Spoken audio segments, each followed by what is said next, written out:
The first night in the farmhouse came with a smell we couldn't name. It rode in on the damp from the fields and curled around the skirting boards, a sweet and sour breath like cellar apples. Moya said it was peat. Emil said it was the radiator oil. I said nothing, because I'd been the one who found the place, and I didn't want to start by defending my judgment. We'd come to Jutland in February, 4 of us from Aarhus University, to survey unregistered barrows and bog margins between Silkeborg and Viborg. Moya had the drone and a grant. Emil had permits.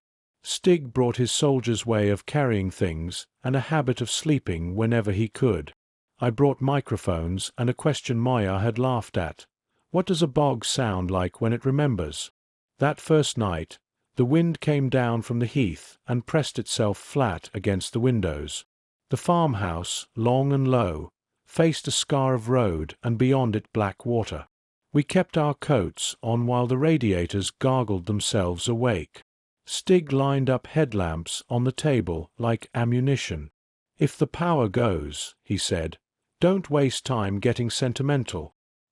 He'd been in Helmand, and if he said jump, we tended to jump. We ate rye bread, cheese, and a pot of stew Moya had made and frozen in her tiny apartment.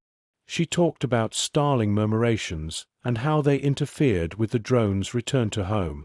Emil spread topo maps and traced the margins of pale blue, showing where the peat was shallow and where it would swallow a man to his chest. "People still fall through," he said, glancing at me as if I were exactly the sort to test the depth. When the others slept, I sat on the back step with my headphones and a handheld recorder. The wind in the reed beds made a sound like pages turned underwater. Far off, a turbine blinked its red eye, timing the dark. I laid the recorder where the grass gave out to cut sedge, and for 3 hours I let it drink. Around 2 I woke to a hiss on my headphones and what I thought was Stig whispering. I turned up the gain. The hiss became a low fizz, like beer on hot stones. Then a shape took form in the noise. Breath, then syllables, then a word that didn't make sense at first. It came in Danish but old, a vowel held and twisted. Moya sat up in her bunk, hair a dark cap. "What are you doing?" "Listen." I passed the headphones. The house was so quiet I heard the tick in her jaw as she clenched, unclenched. The hiss rolled on. Then, a boot sliding off mud. "It's nothing," she said too quickly. "Peat gas.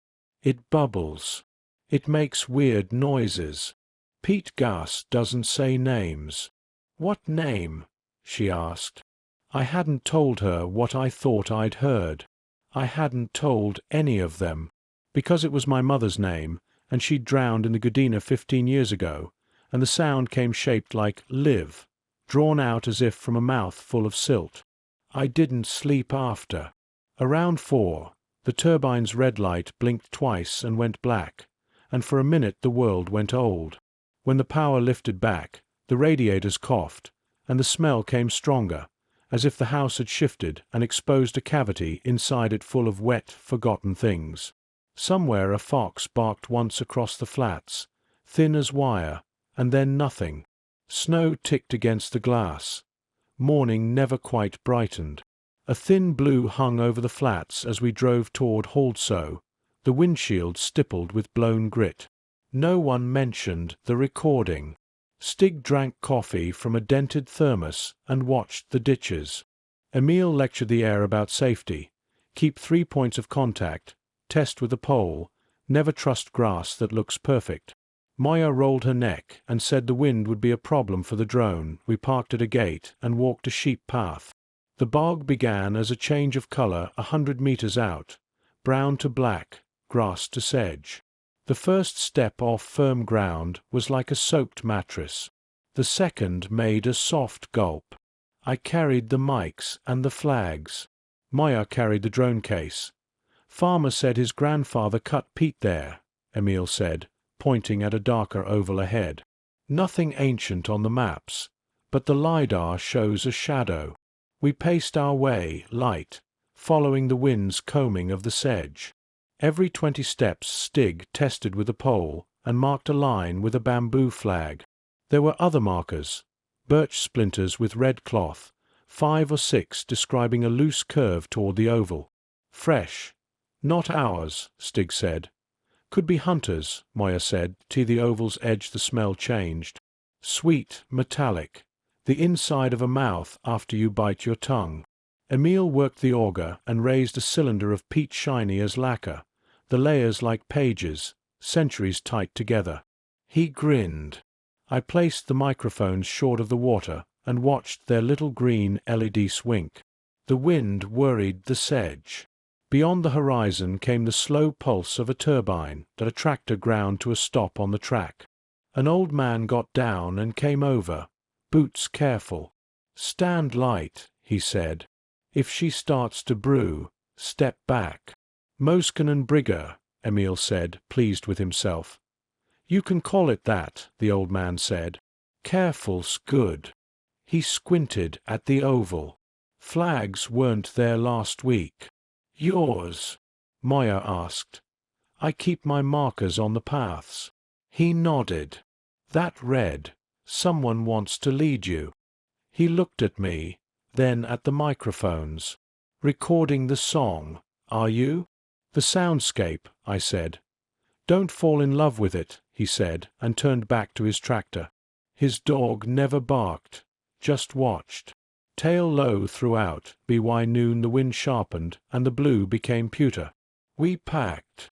When I lifted the left microphone, my glove came away slick with something that smelled like coins. No rain had fallen. Bubbles ticked across the oval and broke in 2s and 3s, the pops almost conversational. "Gas," Moya said, as if the word could put a lid on it.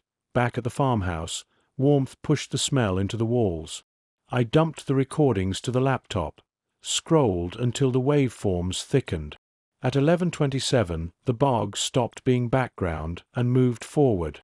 Under the wind was a rise and fall, too regular for chance. I looped it, filtered the lows. It resolved into a phrase, then a syllable. Stig leaned on the door frame. "What's it saying?" Moya asked. The syllable lengthened and broke on itself. My name came up from under it, dragged and flattened, as if spoken through cloth and water. It said Jonas once, then again, and on the third time it sounded closer, as if the microphones had been moved without being touched. The storm came early, and with it the old farmhouse seemed to remember drafts it hadn't used in years. Light stuttered, then went. Lamps turned the kitchen into islands. We pretended to read or sort gear, listening to rain in the reed beds. No one said Stig's name until he stood to move the truck to higher ground before the lane flooded. "Do it in the morning," Emil said. "It'll be gone by morning," Stig said, meaning the chance, not the truck. He pulled on his coat, checked his headlamp, and took the pole. The door slapped itself shut behind him. We heard his boots on stone, then grass, then only water point 10 minutes past, then 15. Moya opened the door and called. The wind took it. "He knows what he's doing," she said. At 20 I looped a rope around my waist. Emil swore, then looped in. Moya tied herself last and tied us all badly, which is to say fast, outside. Sleet wrote a private alphabet in our beams. The path to the gate held. Beyond it the ground made a faint sucking sound. We followed our flags, bamboo shivering, orange tape snapping. Twice the rope jerked as Emil's foot sank and came up. Once he went to a knee. The line held. The Hilux appeared at the lane's bend, headlights off, door ajar, interior light a low square. No Stig that we heard him before we saw him. A bark of breath, then a word that might have been warning or our names. We turned. Our beams caught a gleam of water where skin should be. Stig was into his chest, arms wide, elbows on a trembling crust. His headlamp threw light up his cheekbones. He spat brown, coughed, and said, "Don't come straight." We didn't. We used the pole, testing, moving in a curl. Moya went to her stomach to spread her weight and slid the pole to Stig's shoulder. "Hook your arm," she said. He tried. The crust crackled under him. "Take my belt," I said, and flattened myself and edged closer until the bog spoke under my ribs. Stig's hand found leather. I braced and leaned back. Emil lay down too and caught my ankles. The rope went tight and sang. Everything became small. Fingers, grip, fabric stretching.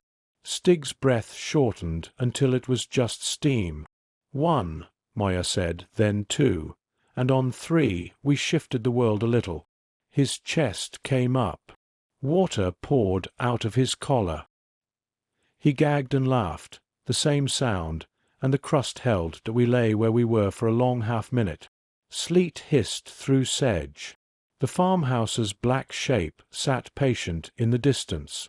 When we moved, it was backward, flat and light, a three-part animal inching toward grass. The bog took one last hold on Stig's boot and let it go, making a sigh we felt in our elbows inside. We stripped him and wrapped him in blankets that smelled of old wool. We kept speaking in short sentences, as if too many words might crack the air. His skin was wax pale. He kept shaking his head as if clearing water from his ears. "Flags," he said. "I followed the flags." "Ours?" Emil asked. Stig looked at me. "No. Red. Fresh. They led right out there like a hand." He didn't look at the recorder. The house held a new quiet. Somewhere in the noise a pattern rose and fell, not louder, only harder to ignore to be why mourning the storm had sanded everything to a dull plain. Emil wanted to pack and go. Moya said one more hour to fly the oval and settle the question of the flags. We went back because fear and questions pulled the same way.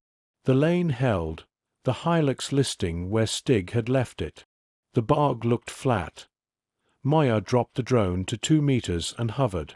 Her screen showed the oval like a bruised coin. Our bamboo line was there, orange tape limp. The red flags were there too, 10 of them, making their loose curve. We saw footprints between the red flags, one set, small, size and tread like Moya's. She flew on while Emil looked from screen to her boots and back. When the drone landed, Moya said, "I put 2 flags yesterday. On the safe line. Orange. I didn't put those. I didn't bring red." "Who did?" Emil asked. "I don't know," she said, and her teeth clicked on the last word. "We took the red flags up because leaving them felt like leaving a trap armed. The cloth was synthetic. It didn't fray, it sliced." "Do kids come out here?" I asked. "They come as far as the birches and pretend to be brave," he said. "Then someone's a fool," the old man said. "Sometimes you hear what you need to hear." We left before noon. Stig drove, hands steady on the wheel. No one spoke until the turbine returned to viewpoint 2 days later. Cleaning the gear in the department lab, I found a narrow strip of red cloth caught in the latch of my Pelican case. It was stiff with something that smelled faintly chemical, like coolant. I held it up beside the flags. Same weave, same hard edge where it tore. I checked Moya's scarf. It was whole.